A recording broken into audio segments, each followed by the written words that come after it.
Bismillahirrahmanirrahim. Assalamualaikum warahmatullahi wabarakatuh. Alhamdulillah wa syukurillah wassalatu wassalamu ala rasulillah wa ala alihi wa ashabihi wa mawalah. Raditu billahi rabbah wa bil islam dinan wa bi Muhammadin nabiyyan wa rasulah. Bapak-bapak dan ibu-ibu jemaah salat subuh Masjid Ikhlas rahimahullah. Puji syukur tidak henti-hentinya kita panjatkan kepada Allah Subhanahu wa taala.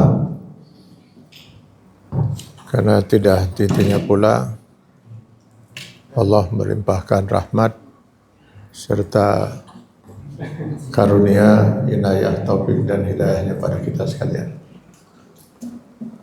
Bertambah rasa syukur kita kepada Allah Subhanahu wa taala, terbukti sudah kita termasuk di antara hamba-hamba Allah yang masih diberi kesempatan oleh Allah untuk menikmati mulianya bulan suci Ramadan. Yang pada hari ini masuk hari yang keempat dan kelima. Dan kelima ya. Memang unik ya, unik kita di Indonesia ini. Bisa-bisanya gitu ya, satu Ramadan sampai 2 hari. Andai kata kita yang di Indonesia satu Ramadannya berbeda dengan saudara-saudara kita yang di Timur Tengah, wajar Pak. Wajar ada selisih waktu. Dengan Saudi Arabia misalnya ada selisih waktu 4 jam. Sangat mungkin kita berbeda. Ini kita sama-sama di Bandung, Pak. Di mana terbit dan tenggelamnya matahari itu berbarengan. Dengan Jakarta saja kita hanya selisih 2 menit, Pak. Kok bisa berbeda itu gimana? Malah terjadi perbedaan itu se-RW. Malah serumah. Serumah berbeda karena suami dan istri berbeda ormas.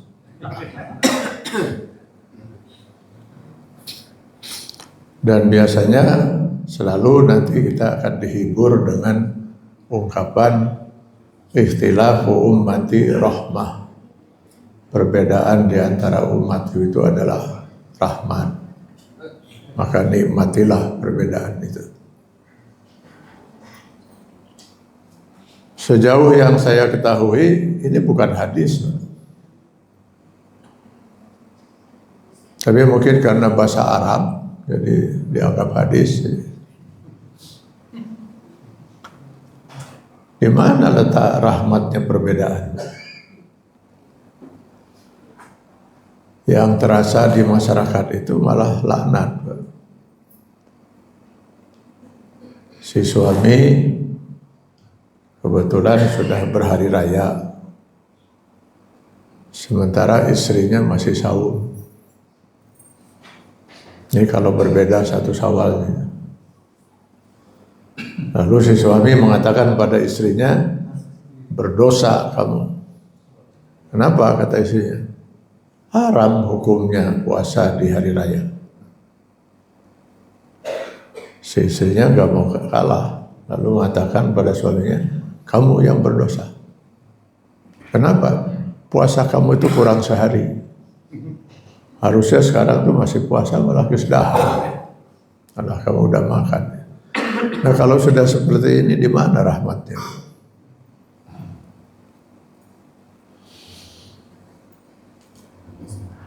Dan saya yakin, hakul yakin, Pak, penyebab semua perbedaan ini adalah ananiah,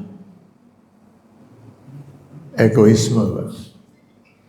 Masing-masing ingin terus mempertahankan prinsipnya. Merasa prinsipnya lah yang paling benar. Kalau kita bicara secara logika, kan tidak mungkin dua-duanya benar. Tidak mungkin satu Ramadan jatuh hari Rabu kemarin. Benar. Satu Ramadan jatuh hari Kamis. Benar. Yang mustahil, Pak. Tidak mungkin. Malah yang mungkin itu dua-duanya salah. Itu lebih mungkin daripada dua-duanya benar. Karena yang benar itu biasanya hari Jumat. Bisa lebih masuk akal dua-duanya salah daripada dua-duanya benar. Atau mungkin salah satu benar. Kalau yang Rabu benar, maka yang Kamis salah. Kalau yang Kamis benar, maka yang Rabu salah. Tidak mungkin dua-duanya benar.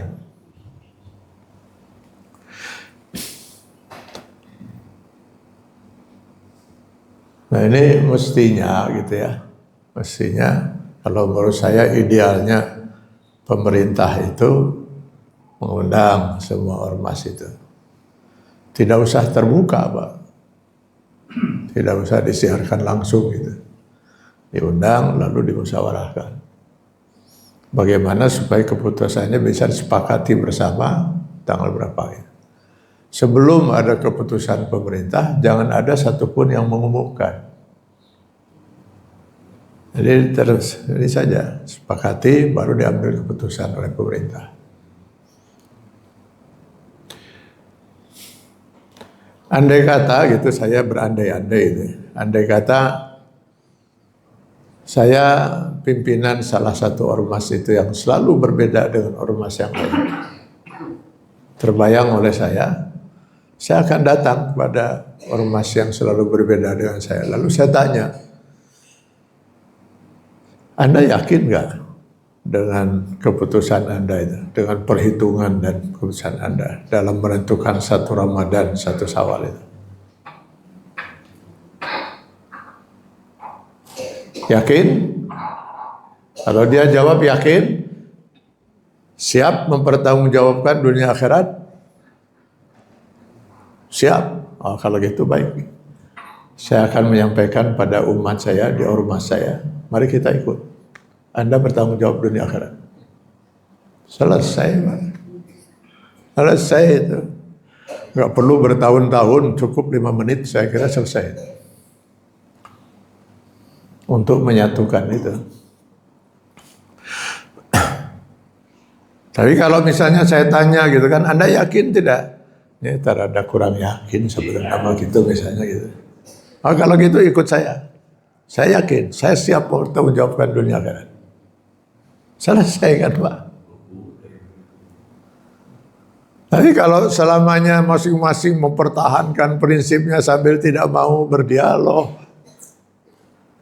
dan sementara pemerintah juga cuma mengundang, oh baiklah kalau gitu marilah kita saling hormati satu dengan yang lain, ikhtilafu ummati rahmah, sampai kapanpun kita nggak akan pernah bisa bersatu kalau gitu.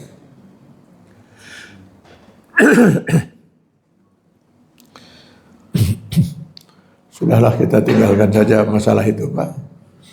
Yang pasti insya Allah apapun pilihan kita mengikuti Rabu benar untuk kita, benar, Pak. Karena kita kan nggak mungkin semuanya harus jadi astronom, Pak. Nggak mungkin semua kita masing-masing umat Islam harus jadi ahli falak, Pak. Kita serahkan saja kepada yang menentukan, Pak. Bapak Ibu tinggal pilih saja. Mau milih yang Rabu, insya Allah benar itu. Mau milih yang Kamis, insya Allah benar itu. Asal jangan milih yang nanti milih Kamis ya. Nah, jadi terlilatui kayak lebarannya milih numpak gancang gitu. Harus kita sertai dengan keyakinan.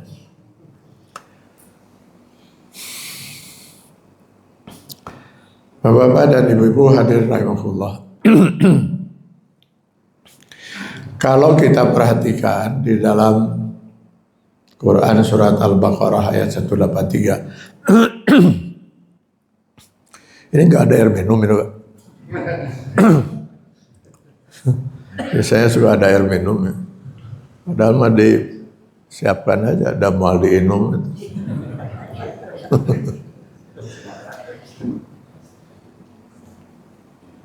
Kalau kita perhatikan itu ya seperti halnya perintah-perintah Allah Subhanahu wa taala lainnya.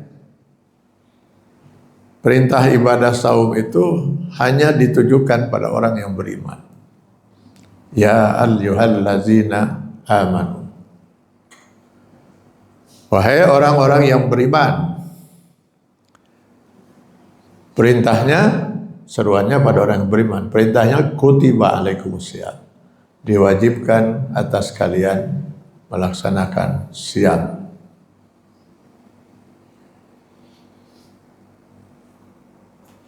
Tujuannya la'allakum tattaqun, agar dengan melaksanakan siam itu kalian menjadi insan-insan yang bertakwa. Jadi perintah ibadah itu selalu ditujukan pada orang yang beriman.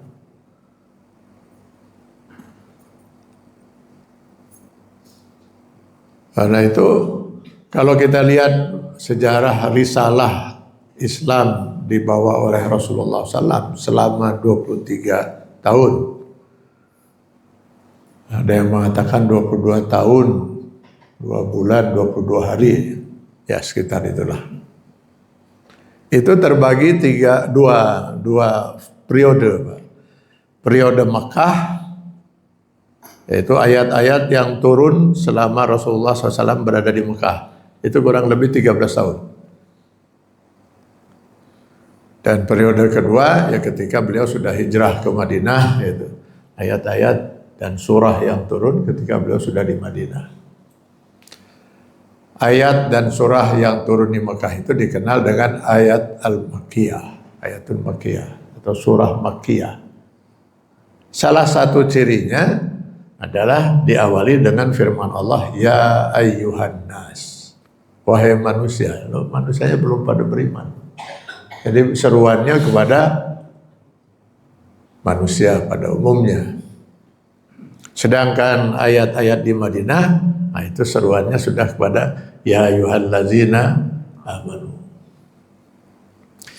Jadi 13 tahun itu manusia diseru untuk apa? Untuk diajak beriman. Ya ayyuhan nasu taqullah, bertakwalah kalian pada Allah. Ya ayyuhan nasu ubudu rabbakumul ladzi khalaqakum. Wahai manusia, beribadahlah hanya kepada Allah, Tuhan yang menciptakan kalian. Jadi diajak beriman, dan itu rupanya yang paling berat dihadapi oleh Rasulullah SAW. Mengajak orang beriman, yang pada intinya mengajak manusia pada waktu itu untuk sama-sama menyatakan la ilaha illallah. 13 tahun.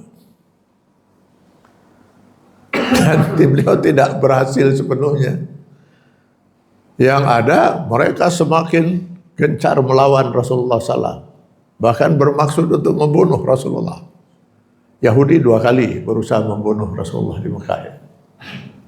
Pertama, menaruh racun pada minuman Rasulullah. Yang kedua, mencoba menggelindingkan batu dari atas itu. Dengan harapan batu itu akan menimpa Rasulullah. Dalam 2 peristiwa ini Allah menyelamatkan Rasulullah SAW lewat perantaran malaikat Jibril yang menumpahkan air minum yang sudah ditaruh racun itu. Dan menggeser posisi duduk Rasulullah sehingga batu tidak menimpa pada beliau. Padahal beliau cuma mengajak manusia untuk menyatakan la ilaha illallah. Cuma sekedar itu. Dan beliau tidak memaksa, cuma mengajak. Wa ma alaina illal balagh. Maka orang-orang kafir, orang-orang musyrikin lebih memilih memerangi Rasulullah, membunuh Rasul. Sehingga sempat mereka mengepung rumah Rasul kan, dalam peristiwa hijrah itu. Pertanyaannya, kenapa? Kenapa orang-orang musyrikin itu lebih memilih perang gitu, daripada harus mengucapkan la ilaha illallah? Padahal mereka kan orang Arab, Pak. Artinya tidak ada masalah untuk lidah mereka untuk bisa mengucapkan kalimat la ilaha illallah itu. Kita saja yang bukan orang Arab gitu kan nggak perlu 13 tahun untuk bisa mengucapkan la ilaha illallah itu. Masalahnya mereka sadar betul orang-orang musyrikin itu, orang-orang kafir pada waktu itu, bahwa jika kalimat ini diucapkan berubah seluruh kehidupan. Maka semua yang mereka tuhankan selama ini dalam bentuk berhala-berhala yang mereka sembah harus mereka hancurkan dan mereka buang dari kehidupan mereka masing-masing. Karena la ilaha illallah bermakna la ilaha, tidak ada ilah, tidak ada Tuhan kecuali Allah. Maka la ilaha illallah menafikan semua ilah. Sehingga muncullah Allah sebagai ilah yang diyakini.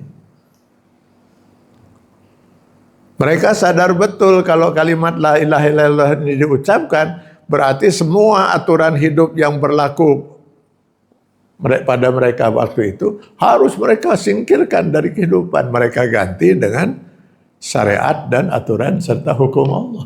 Akan berubah seluruh kehidupan itu. Itulah sebabnya mereka tidak mau mengikrarkan kalimat la ilaha illallah itu.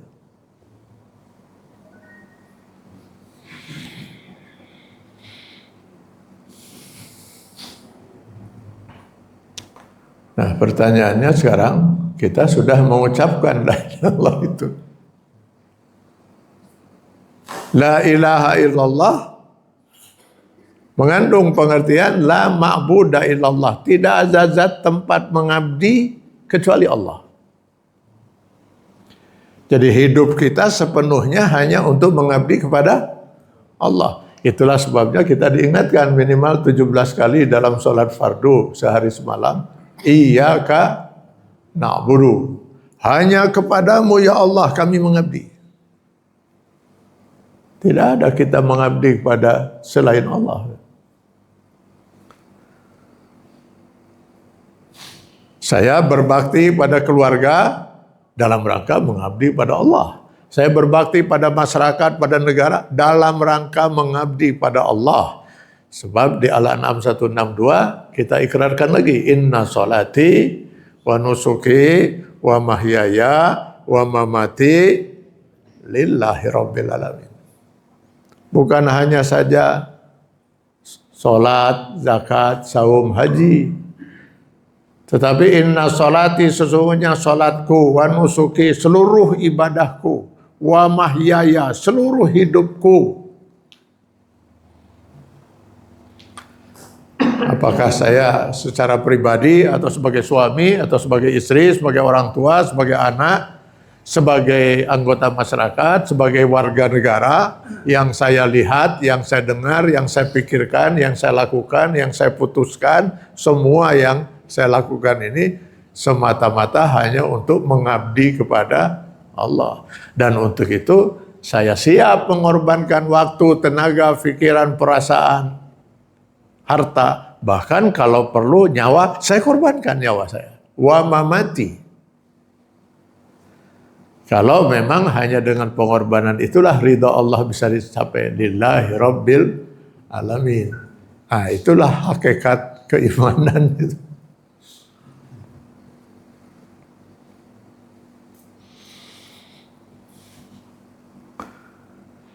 Jadi beberapa hari yang lalu saya mendapat pertanyaan begini.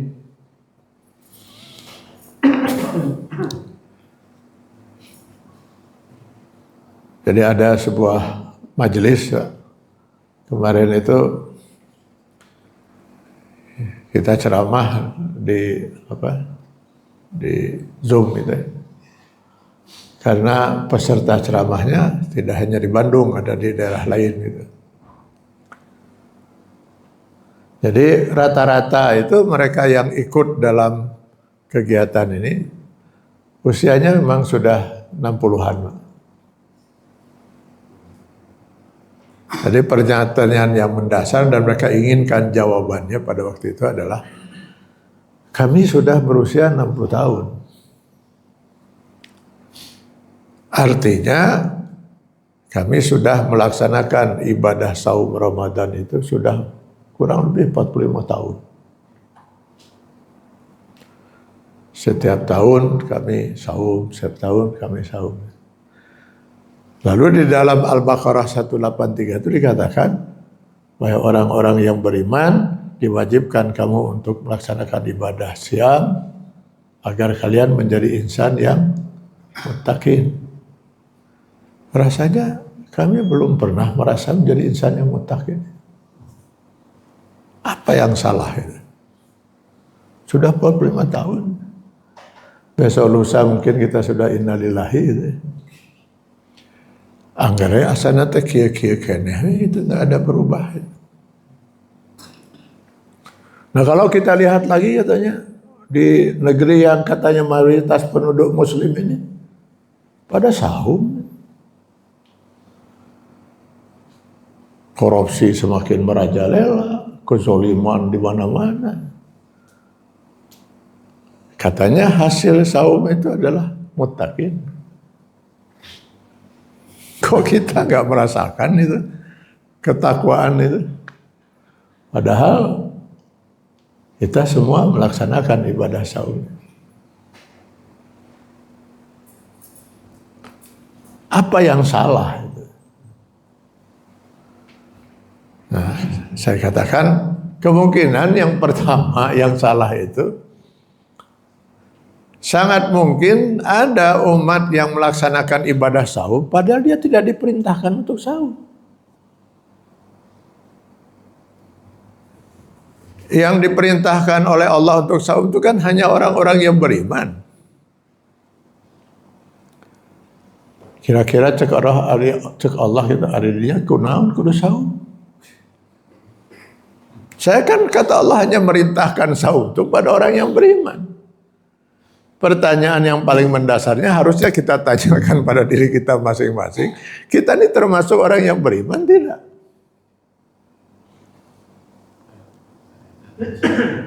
Jangan-jangan kita saum, sholat, kita melaksanakan semua ibadah ini, padahal di mata Allah kita tidak termasuk orang yang beriman. Mungkinkah itu terjadi? Sangat mungkin, Pak.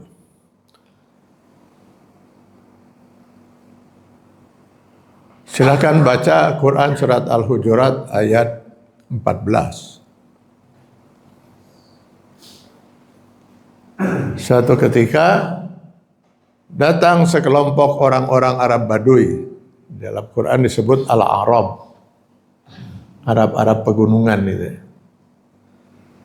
Mereka langsung menemui Rasulullah SAW dan menyatakan keimanan mereka di hadapan Rasulullah. Qalatil Arabu amanna. Berkata orang-orang Arab Badui itu, Rasulullah, kami sekarang sudah beriman. Rasulullah sudah siap menerima keimanan mereka. Ya, walaupun beliau itu Rasulullah, ya tetap saja kan beliau tidak bisa mengetahui hati manusia. Yang bisa, nggak ada manusia bisa meneropong hati orang lain, termasuk Rasul. Yang maha mengetahui hati manusia hanyalah Allah. Ya'lamu ma fil qulub. Beliau sudah siap menerima keimanan mereka ini. Allah yang langsung menegur mereka lewat Rasulullah SAW dengan firman-Nya, Qul, katakan Muhammad, sampaikan pada mereka, lam tu'minu, kalian belum beriman. Kurang apa lagi ini jelasnya, Pak? Sekelompok orang mengaku beriman, Allah menolak keimanan mereka dengan menyatakan kalian belum beriman. Kalau mau, kata Allah, katakanlah bahwa kalian sudah Islam. Walakin qulu aslamna. Karena keislaman itu nanti bisa dilihat orang, oh itu muslim. Buktinya apa? Sholat dia. Oh dia muslim. Buktinya apa? lidahnya sudah mengucapkan 2 kalimat syahadat. Oh, dia muslim, buktinya apa? Dia pergi naik haji kan itu. Apakah dia mukmin? Belum tentu, Pak. Yang namanya orang-orang munafik itu adalah orang yang selalu berpenampilan paling mukmin.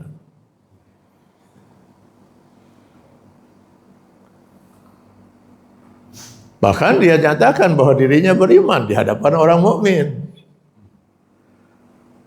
Tapi ketika mereka kembali, kata Allah kepada setan-setan mereka, maka mereka mengatakan kami hanya bersendagor kami bersama kalian. Rasulullah SAW sempat kaget, Pak, menjelang perang Uhud itu. Pasukan yang disiapkan oleh Rasulullah 1.000 orang, itu pun sangat jauh dibandingkan pasukan musuh yang jumlahnya 3.000-an itu. Dan semakin terkejut Rasulullah, 300 tiba-tiba mengasingkan diri, keluar dari pasukan. Ternyata mereka orang-orang munafik. Terkejut Rasulullah. Nah, selama ini mereka sholat bersama Rasul. Apa susahnya mereka untuk pura-pura sholat cuma 5-10 menit. Untuk sekedar diyakini kalau mereka itu mukmin itu. Tapi ketika sudah dihadapkan dengan perang, di mana perang itu resikonya adalah nyawa, mereka mulai berpikir, untuk siapa saya korbankan nyawa?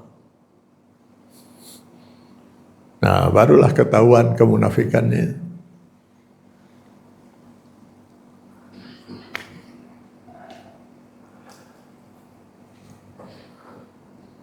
Nah, kalau begitu, bagaimana kita bisa mengukur apakah diri kita itu mukmin atau tidak? Jangan-jangan kita merasa mukmin padahal baru Allah tidak. Lalu kita sholat, kita saum dan sebagainya, sampai di akhirat tahu-tahu jeblos ikan neraka. Oh, kenapa Allah? Nah, Anda bukan seorang mukmin, untuk masuk surga itu harus seorang mukmin.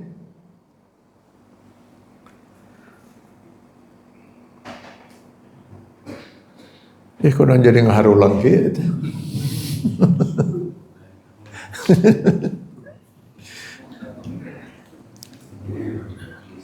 Nah, kalau gitu gimana kita bisa meyakini apakah kita mukmin atau tidak ini? Apa standar keimanan yang dimaksud oleh Allah bahwa seorang itu memang mukmin?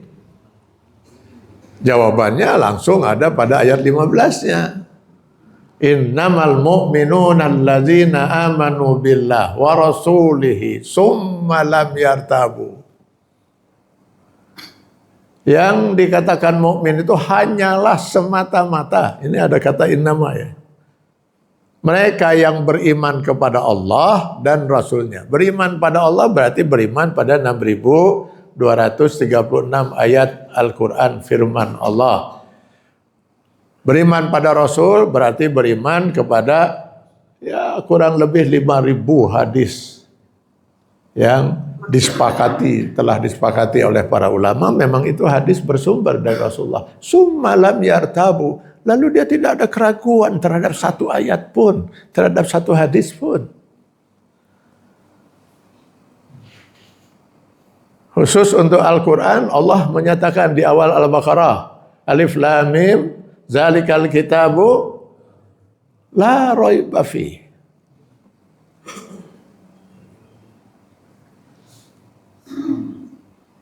Kitab itu tidak ada keraguan. Jadi jangankan menolak aturan Allah, Pak. Ragu saja terhadap satu aturan Allah, ya bukan mukmin.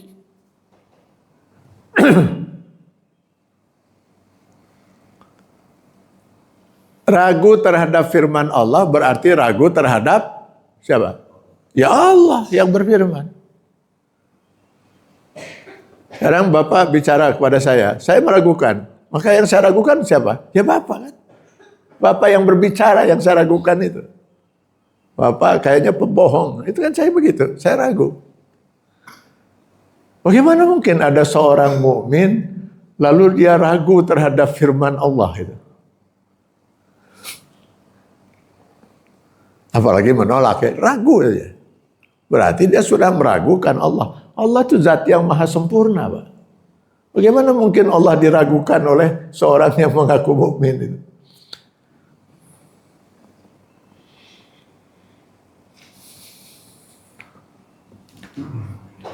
Saya merasa perlu menyampaikan hal ini, Pak. Pertama ya mengingatkan diri saya sendiri gitu. Hati-hati gitu ya, ini urusan keimanan ini tiket kita untuk bisa masuk surga, Pak. Kata Rasulullah SAW, "Man kana akhirul kalami la ilallah dakhala jannah." Barang siapa yang sampai akhir hayatnya tetap berpegang dengan akidah yang benar, yang didasari dengan kalimat tauhid la ilallah, pasti dia masuk surga. Mafhum mukhalafahnya, pengertian di balik itu, berarti yang mati tidak dengan la ilallah, ya jangan harap masuk surga. Nah, apakah kita sudah la ilaha illallah?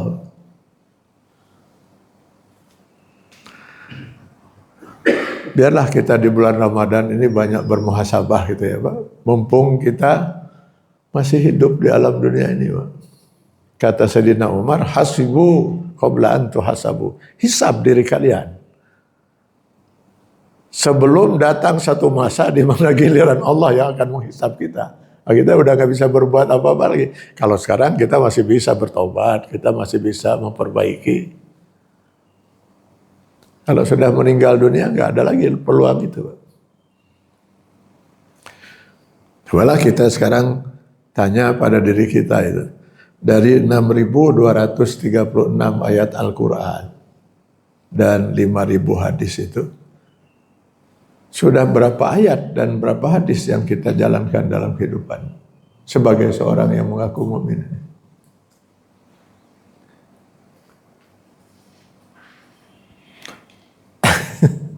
Ya. Jangan-jangan banyak orang yang mengaku mukmin, baca Al-Qur'annya, bacanya saja belum tamat. Malah jangan-jangan banyak orang yang mukmin malah gak bisa baca Al-Qur'an.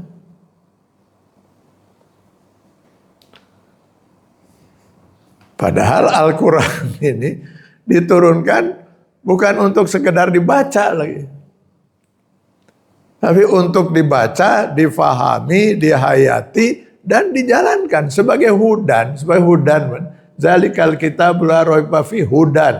Al-Baqarah 185. Hudan linnas wa bayyinatin minal huda wal furqan.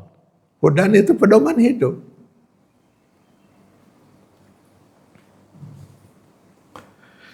Nah, lalu kalau kita misalnya menjawab, saya yakin 6.236 ayat Al-Quran dan 5.000 hadis itu adalah pedoman hidup yang mutlak benar, karena itu bersumber dari Allah. Alhamdulillah. Berarti kita orang yang beriman, insya Allah. Tapi masalahnya, kalau memang yakin, kenapa tidak kita laksanakan?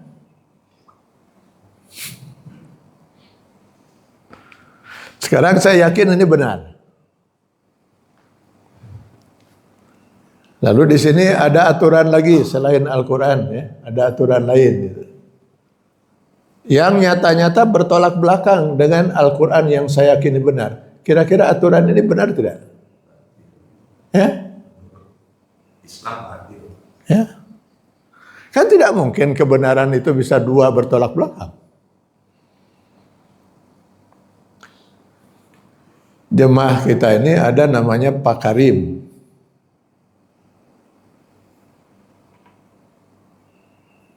Hari ini tidak hadir. Lalu saya tanya, Pak Karim kemana? Kok nggak hadir hari ini? Oh, beliau sedang pergi ke Surabaya. Anaknya yang bungsu besok di wisuda. Oh. Tiba-tiba orang lain satu lagi mengatakan, aneh itu berita itu. Tadi malam saya yang ngantar beliau ke travel itu. Beliau mau ke Jakarta. Pak Karim itu. Lalu ada seorang lagi mengatakan, ini kacau semua ini.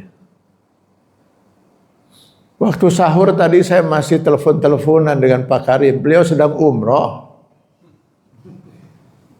Nomor HP-nya juga nomor ininya, nomor teleponnya nomor Mekah itu. Malah video call saya lihat persis itu.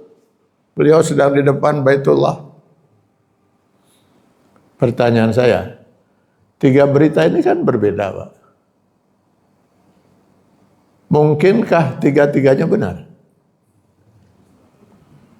Pak Karim sedang ke Surabaya karena besok anaknya yang bungsu mau diwisuda. Benar. Pak Karim pergi ke Jakarta tadi malam. Benar. Pak Karim sedang ada di Mekah, sedang umroh. Benar. Kan nggak mungkin, Pak. Kan Pak Karim cuma seorang, Pak. Yang mungkin malah semua salah. Pak Karim ayah di mana? Ayah di mana? Tadi pas mau pergi tiba-tiba tijali ke balik deui terjadi ke masjid. Kan dengan saya tadi. Maka 3 berita itu semua salah, Pak. Atau mungkin juga salah satu benar. Salah satu benar. Misalnya tadi yang benar itu Pak Karim sedang umroh. Maka berita Pak Karim ke Surabaya, Pak Karim ke Jakarta, salah. Yang benar Pak Karim sedang umroh. Jadi kemungkinan yang benar itu cuma satu. Tidak mungkin, Pak. Jadi ketika saya yakini ini adalah kebenaran, mutlak saya yakini benar karena saya beriman. Maka semua yang berbeda dengan ini salah. Ya kan? Sekarang pertanyaannya, mungkinkah seorang memilih dalam hidupnya, meninggalkan yang dia yakini benar, menjalani yang dia yakini salah? Ini yang benar saya tinggalkan, saya jalani yang salah. Mungkin nggak itu? Memilih jalan yang salah, mungkin nggak itu? Nggak mungkin, Pak. Siapa manusia yang ingin tersesat? Memilih jalan yang salah kan sesat, Pak.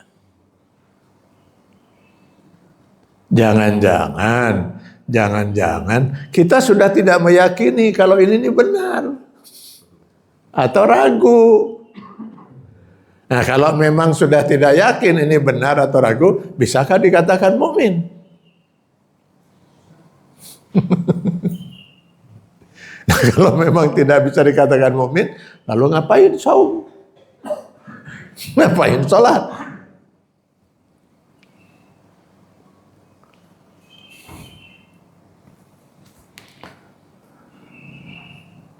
Ini biarlah kita pahit-pahitan ya Pak ya. Karena mungkin kita selama ini terlalu diemplak-emplek Pak. Sehingga akhirnya kita merasa dengan begini nih, rasanya surga udah di tangan gitu.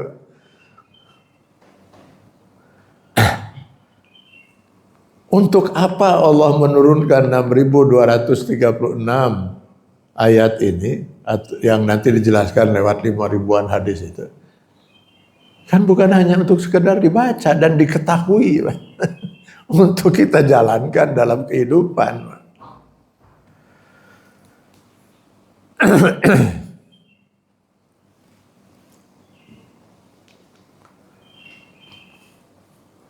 Mudah-mudahan kita semua yang hadir di sini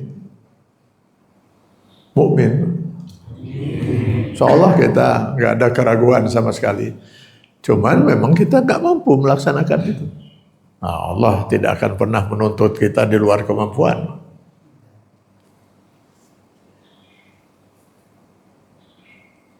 Saya sering begini, Pak. Sering dihadapkan dengan kenyataan seperti ini. Datang 5 orang, yang saya masih ingat betul itu. 2 bapak-bapak, 3 lagi ibu-ibu berjilbab. Dan 2 diantaranya saya kenal karena ahli majelis taklim lah, ditemu di majelis taklim. Dan ketika saya tanya apa masalahnya, mereka katanya mau bagi waris.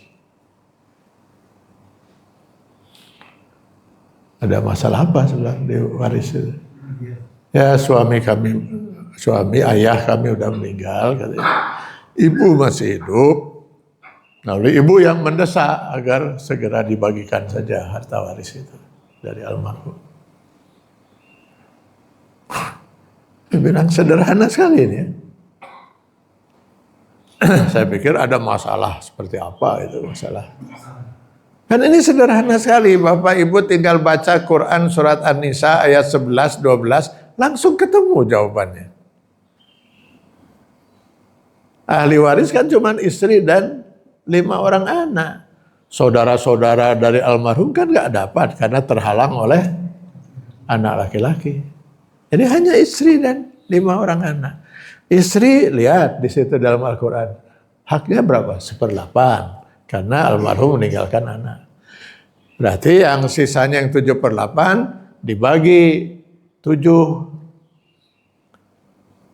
Anak laki-laki dapat 2/7 kali 7/8. Anak perempuan masing-masing dapat 7 kali 7/8. Sederhana sekali.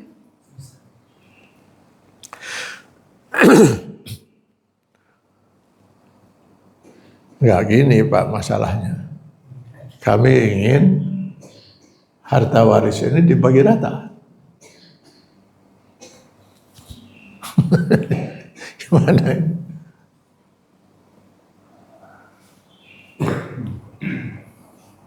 Saya bilang Bapak Ibu bertanya kepada saya hukum Islam atau hukum apa? Kalau hukum Islam itu kan jelas ada dalam Al-Quran, dalam surat An-Nisa ayat 11-12 itu jawabannya.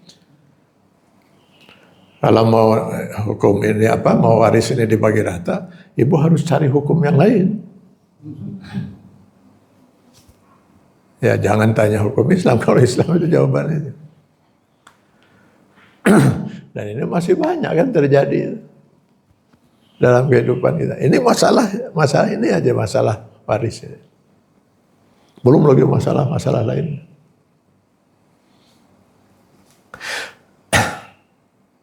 Nah sekarang yakin nggak bahwa hukum waris itu hukum yang benar?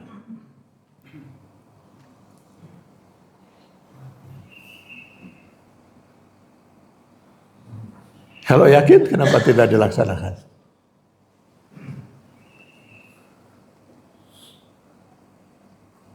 Nah seperti itu kan. Apa bedanya hukum waris itu dengan hukum sholat? Bedanya apa? Sama-sama hukum Allah, Pak. Tidak diimani kufur, diimani lalu dilanggar, berdosa. Semua aturan dan hukum Allah seperti itu. Tapi karena kita memang sudah terlalu lama diracuni oleh pemikiran-pemikiran sekuler gitu. Seolah-olah ya urusan Islam itu ya urusan sholat, zakat, saum, haji.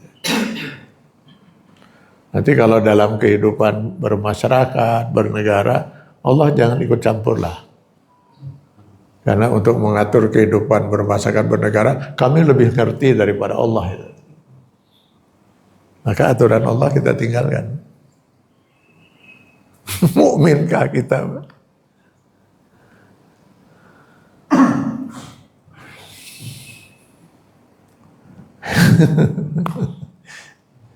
Tapi kita harus bedakan ya. Harus kita bedakan. Ketika aturan Allah itu dilanggar, itu akibat hukumnya ada 2. Tidak semua orang yang melanggar hukum Allah itu kafir.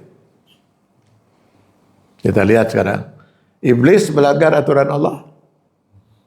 Melanggar. Disuruh sujud, menolak. Melanggar perintah. Adam dan Hawa pernah melanggar aturan Allah? Pernah. Dilarang makan buah huldi, mereka makan. Melanggar larangan. Sama melanggar. Kenapa iblis dilaknat? Dinyatakan gugur keimanannya. Selama 80.000 tahun dia hidup dalam keimanan, dinyatakan gugur. Kok Adam dan Hawa diampuni? Karena pelanggaran iblis itu sudah kufur pada Allah. Dia meyakini kali ini Allah membuat aturan yang salah. Yang benar menurut iblis itu harusnya Adam dan Hawa yang sujud pada dia. Kan dia diciptakan dari bahan api. Sedangkan manusia Adam diciptakan dari tanah. Khalaqtani min nar wa khalaqtahu min tin. Dari bahan ciptaan kami yang lebih mulia. Terbalik Allah ini aturannya. Keliru Allah membuat aturan. Allah dianggap keliru membuat aturan, salah aturan Allah. Masa nggak kafir, Pak? Sedangkan Adam dan Hawa melanggar aturan Allah di tengah keimanannya terhadap aturan itu. Makanya begitu mereka sadar setelah melanggar itu, mereka pun bertaubat. Rabbana zolamna anfusana. Wah, itu berarti dosa, Pak. Dosa tidak menggugurkan keimanan.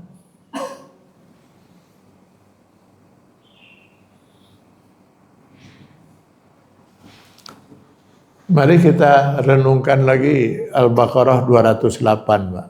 Ya ayyuhalladzina amanu, wahai orang yang beriman, jika memang kalian beriman, udkhulu fisilmi kafah. Masuklah ke dalam Islam itu secara totalitas. Jangan cuma setengah-setengah gitu. Maka marilah saya mengajak diri saya gitu ya. Mudah-mudahan ini bisa menjadi ajakan untuk kita semua gitu. Marilah kita berupaya seoptimal mungkin yang bisa kita lakukan untuk mengislamkan diri kita sebagai bukti keimanan kita kepada Allah. Iyyaka na'budu itu hanya kepadamu kami mengabdi, kan bukan hanya sholat mengabdi itu, Pak. Bukan hanya saum. Mengabdi itu bisa dalam bentuk sebagai suami pada istri, sebagai istri pada suami, pada orang tua, pada anak-anak, pada orang tua, sebagai anggota masyarakat, sebagai warga negara. Semuanya kan dalam rangka kita lakukan untuk mengabdi kepada Allah. Dan untuk mengabdi kepada Allah tentu harus sesuai dengan syariat Allah. Nggak mungkin kita mengabdi kepada Allah dengan menentang aturan dan hukumnya. Ya marilah kita berusaha seoptimal mungkin supaya kita jangan sampai gitu menyesal gitu ya. Menyesal di yaumil akhir nanti. Kita mengira rasanya surga udah di tangan. Padahal jangan-jangan orang itu di mata Allah belumlah termasuk orang yang beriman. Makanya kalau kita lihat di lanjutan ayat 15 itu, mereka yang beriman itu adalah mereka yang beriman pada Allah dan Rasul, beriman pada Quran dan Sunnah. Summa la yartabu, lalu dia tidak ada keraguan. Wajahadu bi amwalihim wa anfusihim. Lalu mereka berjihad. Berjihad itu berupaya dengan sungguh-sungguh memanfaatkan seluruh potensi yang Allah berikan untuk bisa menjalankan aturan dan hukum Allah itu. Dengan siap mengorbankan harta, bahkan kalau perlu nyawa, kata Allah dalam ayat 15 itu. Ini dua hal yang termahal. Maka itu yang disinggung oleh Allah di dalam ayat ini. Harta dan nyawa. Untuk membuktikan keimanannya itu. Ujung-ujung ayatnya apa? Ulaika humus shadiqun. Mereka inilah yang benar. Benar apanya? Benar pengakuan keimanannya. Berarti kalau ada orang mengaku beriman tapi tekiye, tidak begini. Ulaika humul kadzibun. Dusta pengakuan keimanannya itu.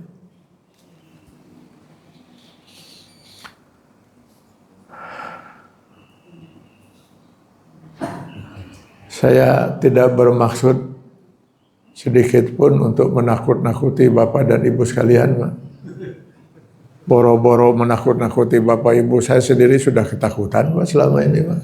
Saya kadang-kadang suka bertanya pada diri saya, ya Allah, saya ini sudah benar gitu sebagai orang mukmin, sebagai orang muslim.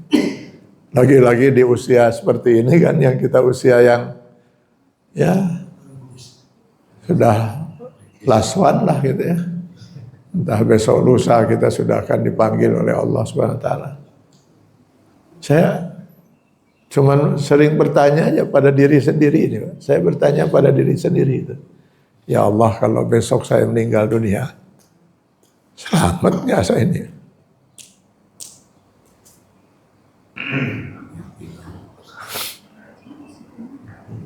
Kadang-kadang ngeri-ngeri ya kalau kita melihat itu. Itu selamat malah. Sudah benarkah saya ini dengan keimanan dan keislaman kita selama ini?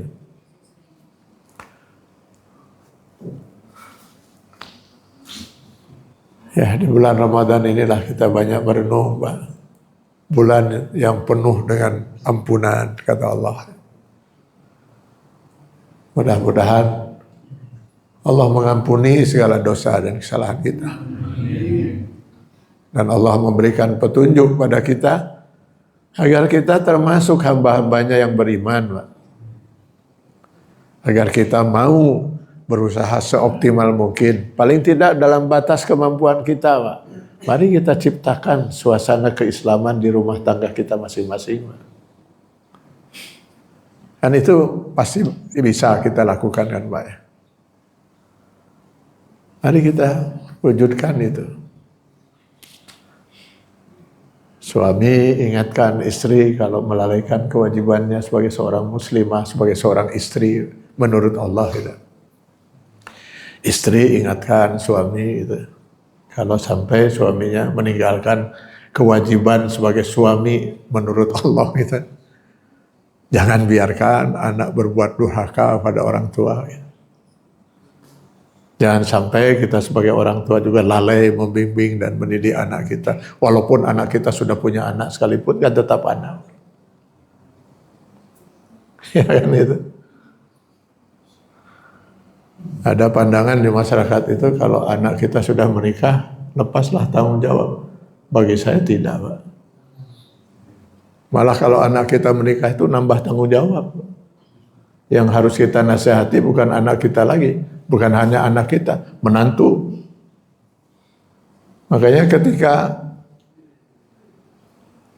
anak saya diminta gitu, mau dinikahi itu, saya katakan pada calon suaminya itu,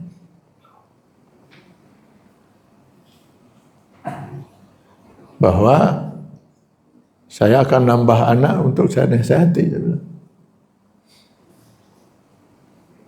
Jadi siap-siaplah nanti itu. Kalau Anda melakukan kesalahan, saya akan ingatkan Anda.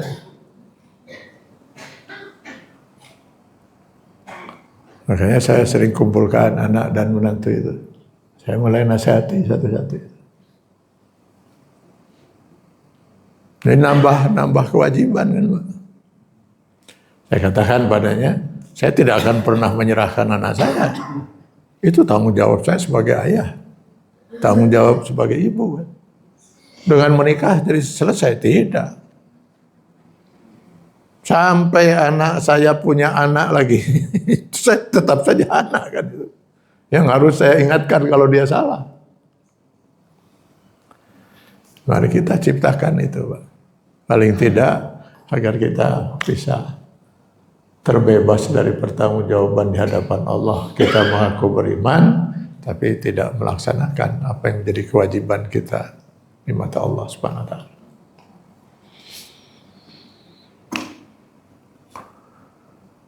Ini saja saya kira yang ingin saya sampaikan.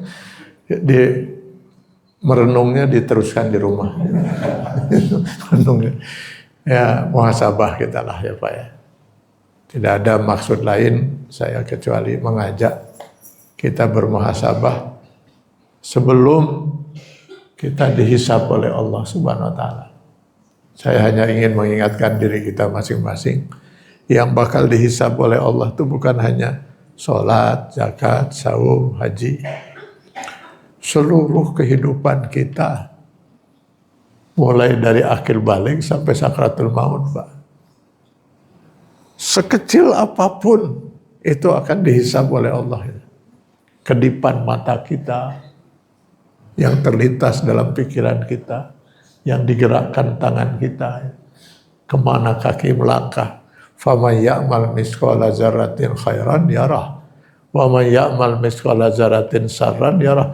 Jadi di yaumil hisab nanti itu di pengadilan dengan hakim tunggal Allah itu kita akan dimintai pertanggungjawaban selama sekian puluh tahun sejak akhir balik sampai sakaratul maut. Cocokkah kehidupan kita dengan aturan Allah dan Rasulnya itu? Itu yang bakal dihisab, Pak. Maka terjadilah dalam hadis itu, hadis riwayat Ahmad bin Hanbal, seorang wanita yang terkenal ahli ibadah sholatnya, terkenal ahli ibadah saum, banyak sedekahnya. Nah, begitu dilaporkan oleh sahabat itu. Kalau mau dicari di masyarakat ini, nggak ada Rasulullah wanita sehebat dia. Di samping sholat wajib, rajin betul melakukan sholat sunnah. Di samping saum yang wajib, rajin betul saum sunnah. Di samping zakat yang wajib, dia banyak bersedekah. Sampai Aisyah radhiyallahu anha, istri Rasulullah yang juga mengenal wanita itu, sempat menduga, kalau boleh saya menduga, ini wanita mesti ahli surga. Terkejutlah sahabat yang mengadu termasuk Aisyah ketika Rasul yang la yantiqu anil hawa in huwa illa wahyu. Tidak mungkin Rasulullah menyatakan sesuatu urusan agama kecuali berdasarkan wahyu dari Allah. Beliau menyatakan, sayang, innaha finnar, wanita ini kelak di akhirat tempatnya adalah neraka jahanam. Loh, kok bisa begitu Rasulullah? Padahal ibadah sholat, saum, sedekahnya nggak ada yang bisa menandingi dia di masyarakat ini. Betul kata Rasulullah. Tapi kalau ibadah-ibadah ini nanti dihisab, lalu ditimbang di yaumil mizan, ibadah sebanyak ini nggak mungkin bisa mengalahkan dosa dia yang terlalu berat. Masuk dia, kata Rasulullah, ke dalam kategori yang wa amma man khaffat mawazinuhu fa ummuhu hawiyah. Barang siapa yang ibadahnya lebih ringan dari dosanya, dosanya lebih berat daripada ibadahnya, masuklah dia neraka hawiyah. Lah gerangan apa dosa yang dia lakukan Rasulullah? Sampai dosa itu terlalu berat untuk diimbangi oleh ibadah sebanyak itu. Tu'zi jiraniha bilisaniha. Dia suka menyakiti hati tetangganya karena lidahnya. Ya Allah, lidahnya dalam kehidupan dengan tetangga itu tidak islami, Pak. Kita menganggap itu mungkin masalah kecil. Nah, kalau menyakiti hati tetangga saja sudah seperti itu dosanya, terlalu tidak sulit untuk diimbangi oleh ibadah sebanyak itu. Bagaimana kalau yang disakiti itu hati suami, hati istri, hati orang tua? Jangan pernah kita menganggap urusan Islam itu hanya urusan sholat, saum, zakat, haji. Itu dikatakan rukun Islam, tiangnya, Pak, tiang dari bangunan keislaman kita. Kita wajib membangun, Pak, membangun rumah Islam kita, bukan hanya sekedar menegakkan tiang-tiang aja. Selamat melaksanakan ibadah saum. Mudah-mudahan saum kita diterima oleh Allah dan kita berhasil menjadi insan yang muttaqin. Dan izinkan saya di awal ini Ramadan ini untuk memohon keikhlasan Bapak Ibu sekalian, tolong maafkan kesalahan saya. Kalau Bapak Ibu nggak usah minta maaf lah. Kalaupun Bapak Ibu minta maaf, saya nggak akan maafkan. Kenapa? Lah Bapak Ibu nggak ada salahnya, apa yang mau dimaafkan? Kalau saya sangat mungkin banyak salahnya, karena setiap kali pertemuan sebulan sekali ini, saya yang terus bicara itu, Pak. Jadi kalau ada pembicaraan saya yang kurang berkenan, menyakiti perasaan, tolong maafkan. Kalau ibu bapak apa dosanya? Cuman duduk kan, Pak. Bapak duduk terus senyum-senyum kadang-kadang gitu. Jadi nggak ada dosanya lah, itu apa minta maaf, enggak. Semoga Allah memberkahi, meridhoi kita sekalian. Mudah-mudahan kita termasuk hamba yang selamat dunia dan akhirat. Amin ya Allah ya Rabbal alamin. Billahi taufiq wal hidayah. Assalamualaikum warahmatullahi wabarakatuh.